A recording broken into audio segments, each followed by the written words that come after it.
Bonsoir à tous, je reviens après une longue absence avec la recette de la tarte aux pommes.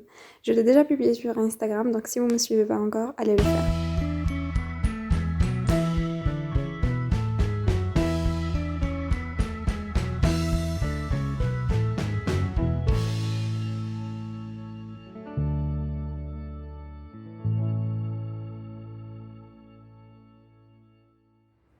Commençons par la pâte. Mélangez les ingrédients secs, donc 300 g de farine, une cuillère à soupe de sucre roux, vous pouvez ne pas le mettre si vous le souhaitez, une demi-cuillère à café de cannelle et une pincée de sel. Donc, si vous ne mettez pas le sucre, votre pâte ne sera bien évidemment pas sucrée. À cela, j'ajoute donc 150 g de beurre. Je mélange par la suite, de sorte à incorporer le beurre dans la farine.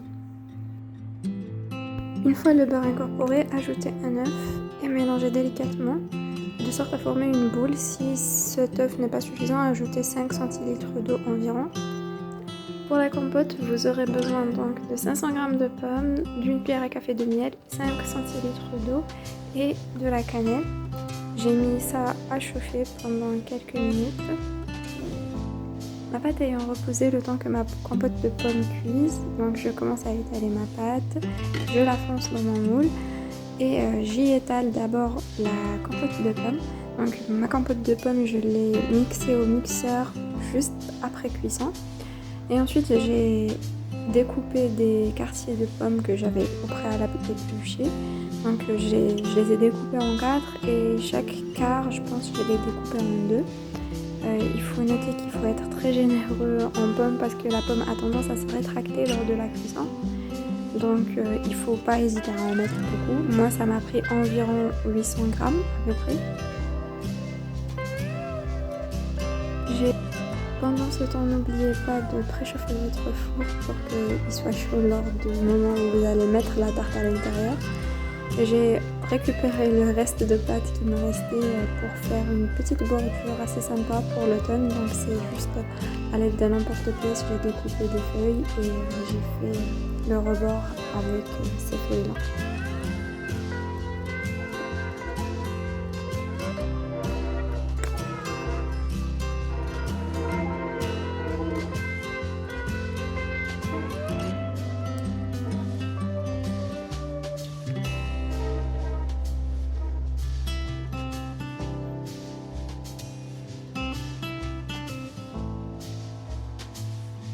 Voilà, votre tarte étant prête, vous pouvez ajouter un petit peu de beurre ainsi que du miel au-dessus pour faire caraméliser le tout.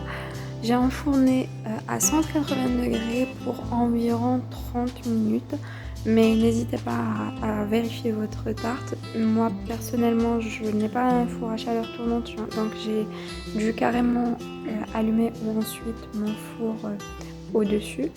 Donc voilà, vous voyez avec votre four. J'espère que cette recette vous aura plu. Si c'est le cas, n'hésitez pas à me le dire en commentaire et à vous abonner et à activer la cloche.